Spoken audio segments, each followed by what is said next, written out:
Bon, salut à tous. Je voulais vous partager quelque chose d'un petit peu personnel. Si vous avez regardé toute ma vidéo sur YouTube là d'1 heure sur comment vaincre la chondropathie, je vous explique comment j'ai fait pour y arriver.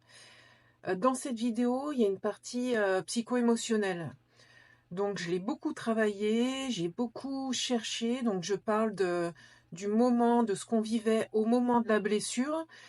Et il est bien évident que le traumatisme, quand c'est un accident ou autre, c'est la partie mécanique qui casse et elle peut recasser si on ne fait pas le protocole d'exercice physique, bien qu'on ne peut jamais évincer tout risque de blessure via le protocole d'exercice physique. En fait, on va créer une réserve de protection. Donc, on va pouvoir, dans tous les mouvements du sport qu'on aime faire ou des mouvements du quotidien qu'on va travailler dans cette optique-là pour éviter le risque de blessure.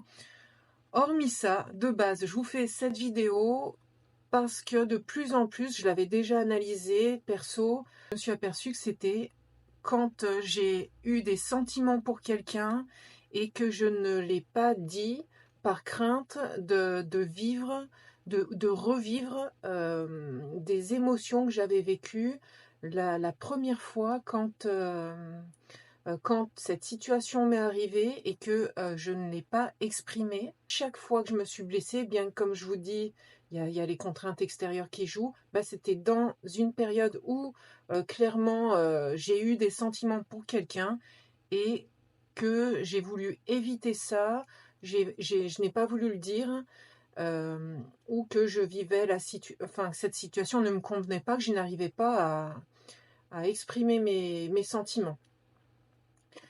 Quand je refais tout un récap de tout, à chaque fois je vivais, donc c'est cette relation, on dit souvent de je-nous. Voilà, je voulais vous partager ça.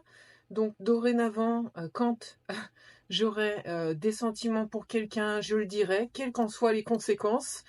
Et puis voilà, la conclusion, je ne sais pas si ça peut vous aider, si vous avez remarqué que vous aussi, vous vous blessez quand émotionnellement dans votre vie, il y avait quelque chose, peut-être que ce quelque chose se répétait et que finalement, on pense des fois l'avoir solutionné, mais pas complètement.